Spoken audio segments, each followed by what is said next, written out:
तो hello learners, और हम आ चुके हैं एक और नई वीडियो में। और आज की वीडियो में हम बात करने वाले हैं कि स्विच केसेस क्या होते हैं। ठीक है, जैसे पिछली वीडियो में हमने देखा था कि हम इफ एल्स लैडर बना सकते हैं। इससे फ़ायदा ये होता है कि अगर पहली कंडीशन हमारी ट्रू नहीं होती है तो वो अगली कंडीशन चेक करेगा, और अगर वो ट्रू नहीं हुई तो अगली कंडीशन चेक करेगा। लेकिन अगर पहली ही कंडीशन ट्रू हो जाती है, फॉल्स नहीं होती, मतलब अगर पहली कंडीशन ट्रू हो जाती है तो वो इस लाइन को एग्जीक्यूट करके सीधा कोड के नीचे आ जाएगा। ठीक है, ये हमने इफ एल्स लैडर समझा था।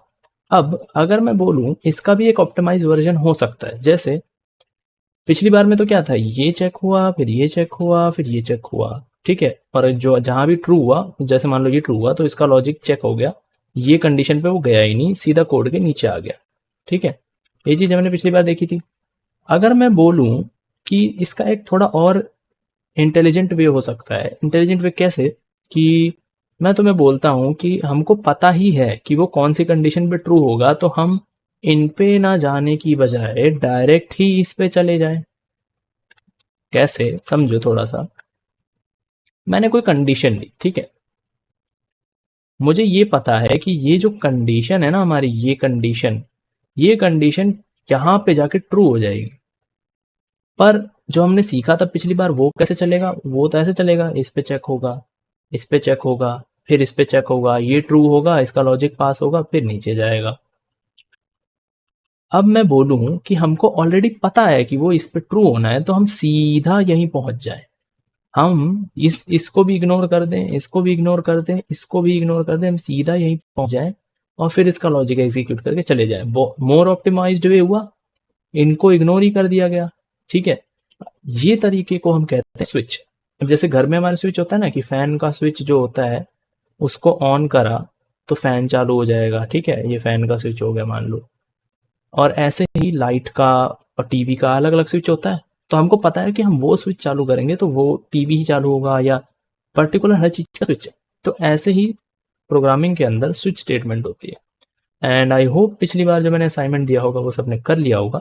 ठीक है, तो स्विच केस समझते हैं। तो सबसे पहले मैं स्विच केस डॉट सी बना लेता हूँ। अब इसको स्विच केस क्यों कहते हैं? क्योंकि इसमें स्विच और केस दोनों कीवर्ड यूज होते हैं।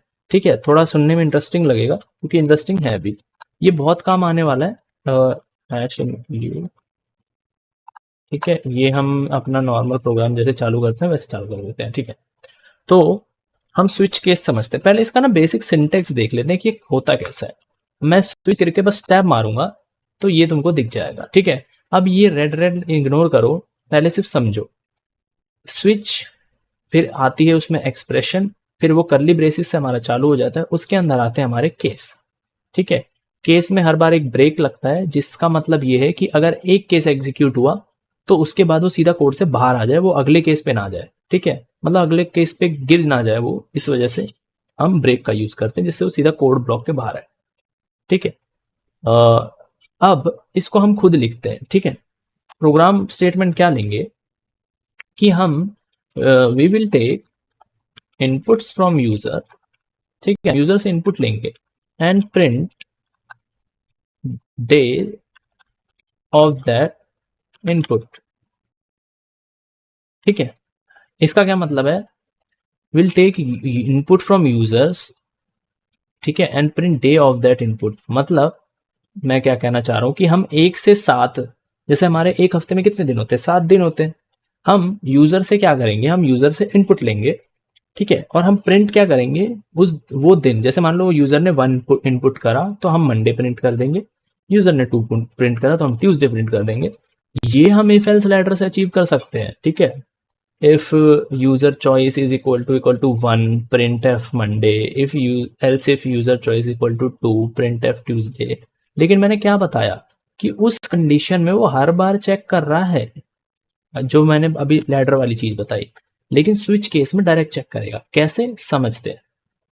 स्विच केस में आ जाते हैं। ठीक है, अब स्विच केस में सबसे पहले स्विच बनाओ एक। ठीक है, स्विच के अंदर पास करो हमारा डेज, नंबर ऑफ डे, ऐसा बना देते हैं एक वेरिएबल ना, चलेगा, नंबर ऑफ डे। ठीक है, अच्छा, हमने यूजर से इनपुट लेने का जो लॉजिक है वो कैसे लिखना है वो सब तो मैं पता है। ठीक है, तो मैं फिर भी जल्दी जल्दी थोड़ा लिख देता हूँ।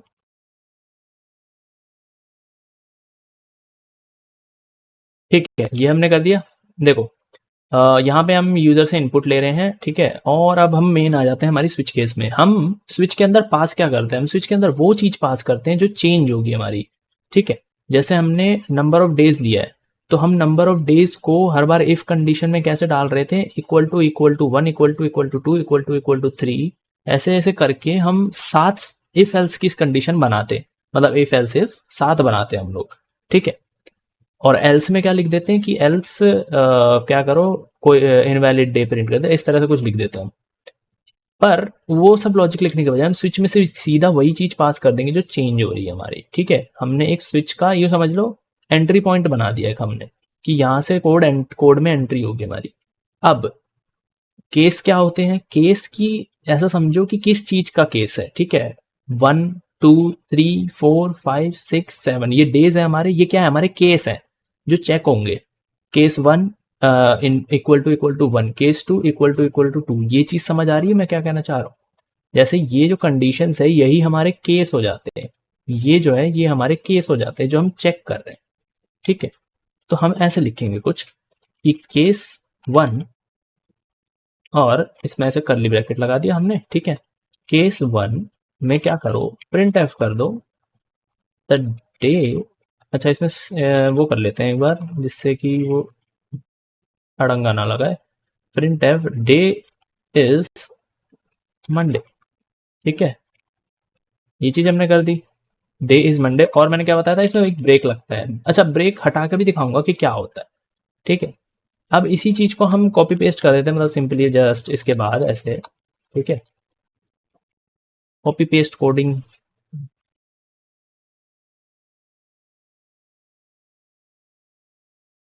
ठीक है, ये हमने हमारे 7 केसेस बना लिए कि जब यूजर जो है नंबर ऑफ डेज के अंदर 1 डालेगा वैल्यू, तो केस 1 प्रिंट होगा। अगर नंबर ऑफ डेज के अंदर 2 डालेगा तो 2 प्रिंट होगा, मतलब केस 2 प्रिंट होगा। 3, 4, 5, 6 सबके लिए हमने बना दिया। अब हम इसमें एल्स कैसे लगाएं, इसमें ऐसे थोड़ी लिख सकते हैं एल्स, लिख सकते हैं क्या, नहीं लिख सकते ऐसे, ठीक है, ये काम नहीं करेगा। हम क्या करेंगे, यहाँ पे डालेंगे एक डिफॉल्ट, ठीक है। डिफॉल्ट हमारा क्या बोलेगा, ये बोलेगा हमारा एक केस है डिफॉल्ट, ठीक है। क्या होगा इसके अंदर, प्रिंट है इनवैलिड इनपुट, इनवैलिड इनपुट, ठीक है। डिफॉल्ट मतलब कि अगर कोई भी केस हमारा चला ही नहीं, मतलब कोई भी केस का वैल्यू नहीं आया, तो हम by default he value her bar print कराएंगे, ठीक है। और इसमें ब्रेक लगाओ ना लगाओ उससे कुछ फर्क नहीं पड़ता वैसे, ठीक है, सेम ही चीज रहती है। नाउ अब क्या करना है हमको, हम जरा इसको टेस्ट भी करके देख लेते हैं, थोड़ा रन करते हैं इस कोड को, ठीक है। ओके सॉरी, मैंने गलती से यहाँ पे स्लैश लगा दिया, मेरे को एन लिखा, ठीक है, रन कोड। इसने पहले ही इनवैलिड इनपुट कर दिया, वाओ।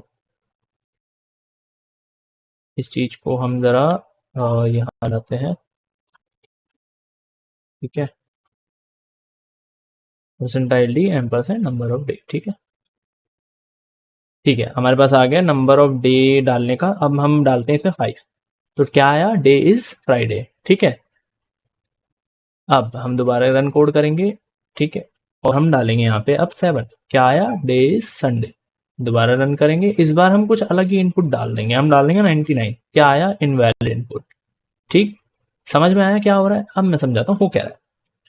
हमने इस चीज को थोड़ा हटाते हैं। हमने किया क्या, हमने एक कंडीशन ले दी कि हम यूजर जो है वो 1 से लेकर 7 में कोई वैल्यू डालेगा। ऐसा नहीं है कि वो कुछ और नहीं डाल सकता, पर वो इनमें से कोई एक वैल्यू डालेगा। फिर हमने इन कंडीशंस को एक लेबल दे दिया कि ये 1 है, ये 2 है, ये 3 है, ये 4 है, ठीक है। कि मतलब जब यूजर 1 डाले तो ये वाला लॉजिक हो, 2 डाले तो ये वाला लॉजिक हो, 3 डाले तो ये वाला लॉजिक हो। तो ये चीज जो है ना, ये यहीं चेक हो जा रही है कि यूजर ने डाला क्या है। कंडीशन जो हम यहाँ स्विच लगा रहे हैं ना, स्विच, वो यही तो कर रहा है, वो ये चेक कर ले रहा है कि इनपुट आया क्या है। इनपुट आया है 1, तो क्या करो, यही वाला प्रिंट कर को बाहर आ जाओ, ठीक है। और अगर इनपुट आया है हमारा 2, तो ये करके बाहर आ जाओ। हमको ये चेक ही नहीं करना है, ऐसे ऐसे ऐसे एक एक करके चेक ही नहीं करना है, ठीक है। इसलिए इसका आउटपुट भी बहुत फास्ट आता है। हालांकि ये ऐसा विजिबली तुमको नहीं लगेगा फास्ट है, लेकिन इस तरह से ये काम करता है। ठीक है, समझ में आया सिंटेक्स? इसको कॉलन कहते हैं, ये जो सिंबल है हमारा ये कॉलन होता है। ठीक है, तो अब ये फॉर्मेट समझ लो कैसे होता है। स्विच, अंदर जाएगी वैल्यू जो चेंज हो रही है, यानी कि कंडीशन टाइप समझ लो। ठीक है, और फिर आएंगे उस कंडीशन के केस, कि केस 1 है, 2 है, 3 है, 4 है, 5 है, क्या है। ठीक है, नाउ अब मैं क्या चाहता हूं, तुम क्या करो इसमें, तुम्हारे लिए असाइनमेंट है। ये चीज पूरी समझ में आ गई हो, ठीक है, तो वीडियो को लाइक कर दो, शेयर कर दो। ठीक है, और अब मैं तुम्हें दे रहा हूं असाइनमेंट। असाइनमेंट में तुमको क्या करना है, तुमको बनाना है make a switch case calculator. ठीक है, make a switch case calculator where you ask user for any operation. ठीक है, अब यहां पे मैंने क्या बोला है, एक स्विच केस बनाओ। ठीक है, जहां पे तुम यूजर से पूछोगे कि भाई तुमको दो नंबरों के साथ करना क्या है, दो नंबरों के साथ प्लस करना है, माइनस करना है, डिवाइड करना है, मल्टीप्लाई करना है, क्या करना है। ठीक है, जो भी यूजर इनपुट दे उसके हिसाब से उसका रिजल्ट आ जाए। थोड़ा सा टफ है, पर तुम खुद करोगे तो बहुत अच्छा रहेगा। और कोई एआई वगैरह यूज मत करो, आजकल वैसे भी एआई का बहुत चलन आ गया है। सी प्रोग्रामिंग अगर तुम्हें नहीं आती है ना, और सी प्रोग्रामिंग के लिए तुम एआई यूज कर रहे हो, छोड़ दो भैया, प्रोग्रामिंग छोड़ दो फिर तो तुम। ठीक है, चलो अब बात कर लेते हैं बोनस की। ठीक है, हमारी सारी वीडियो में बोनस रहता है, तो बोनस ये है कि लेट्स से हम ये ब्रेक स्टेटमेंट हटा देते हैं। ठीक है, हम हर जगह से ब्रेक स्टेटमेंट को हटा देते हैं, फिर होगा क्या जरा देखो। ये हटा दिया हमने। ठीक है, अब रन करते हैं। रन। चलो हम चाहते हैं मंडे प्रिंट हो, वन दबाया, अरे ये क्या हुआ, ये तो सब प्रिंट हो गया। क्यों भाई, ये क्या था। चलो ठीक है, कोई बात नहीं, एक बार में हो सकता है प्रोग्राम गलत चल गया हो। हम फोर्थ डे प्रिंट कर लेते हैं, थर्सडे। अरे बाकी क्यों प्रिंट हो रहे हैं, ये चीज होती है। अब समझो हो क्या रहा है। ठीक है, ब्रेक स्टेटमेंट्स को वापस ले आते हैं। ठीक है, अब समझो हो क्या रहा है। ब्रेक स्टेटमेंट क्या बोलता है कि जब ये लॉजिक पूरा हो जाए तो इस कोड से बाहर आ जाओ। बाहर आना ही ब्रेक करना होता है। ब्रेक जो प्रोग्रामिंग का वर्ड है उसका मतलब होता है कि बाहर आ जाओ। ठीक है, प्रोग्राम से नहीं, उस ब्लॉक से बाहर आ जाओ। जो ये ब्लॉक होता है ना हमारे, ये वाला ब्लॉक, करली ब्रेसिस का ब्लॉक, इस ब्लॉक से बाहर आने को हम ब्रेक बोलते हैं। ठीक है, जब हम ये ब्रेक नहीं लगाते हैं तो क्या होता है कि उसको लगता है कि ये स्टेटमेंट तो हो गई, अब क्या, अब नीचे जाओ। तो उसके लिए नीचे ये नहीं होता है, उसके लिए नीचे जो उसके डायरेक्टली नीचे जो होगा ना वही नीचे हो जाता है। जैसे ये नीचे हो गया, तो अब ये भले कोई केस नहीं है पर कोई स्टेटमेंट तो है ना, इसमें लॉजिक तो है, तो ये लॉजिक प्रिंट होने लग जाएगा। अब इसमें भी ब्रेक नहीं है, तो ये यहाँ आने की बजाय कहाँ जाएगा, नीचे जाएगा। यहाँ आ गया, यहाँ आ गया। इसी वजह से क्या होता है कि जब हमने वन कंडीशन डाली, मतलब वन चॉइस डाली, तो उसने वन तो प्रिंट करा ही करा, लेकिन उसके बाद उसके नीचे जो कोड आ रहे थे उनको भी प्रिंट कर दिया। ऐसे ही जब हमने फोर्थ चॉइस डाली, या चलो इस वाले के एग्जाम्पल के हिसाब से 2 ले लेते हैं, जब हमने 2 डाला तो वो क्या करेगा, वन तो अब इग्नोर हो गया ना, क्योंकि ये वाली स्टेटमेंट कर क्या रही थी, यहाँ भेज रही है ना डायरेक्ट उसको। तो यहाँ आने के बाद अब उसके पास ब्रेक नहीं है, तो वो नीचे गिर गया, नीचे गिर गया और नीचे गिर गया। तो ये प्रिंट कर गया है सारे के सारे। समझ आए ये लॉजिक? तो इसलिए स्विच केस में ब्रेक का बहुत इंपॉर्टेंस होता है। और ये जो कॉन्सेप्ट है स्विच वाला, ये तुम्हारे को बहुत काम आएगा और ये बहुत ज़्यादा हेल्पफुल होता है। ये तुमको लिटरली, ये इफ एल्स के जो लैडर बनते हैं ना, ये तुमको बहुत ज़्यादा टाइम सेव करा देगा। इफ एल्स में इतना सब कुछ लिखना पड़ जाता है, इसमें देख लो सिंपल, बहुत क्लीन सा लग रहा है देखने में। यही फ़र्क होता है इफ एल्स और स्विच में। हालांकि अपने अपने एडवांटेज हैं। ठीक है, केस के अंदर तुम इस तरह के कॉम्प्लेक्स वो नहीं लिख सकते, या और कॉम्प्लेक्स चीज़ें नहीं लिख सकते, पर काफ़ी हैंडी हो जाता है जब तुम इस तरह के सिंपल प्रोग्राम्स बनाओ। अब ये कैलकुलेटर वाला प्रोग्राम मेरे को बना के जल्दी से डिस्कॉर्ड पे भेजो या कमेंट सेक्शन के अंदर डाल दो, और मैं मिलता हूँ आपसे अगली वीडियो में। तब तक के लिए गुड बाय।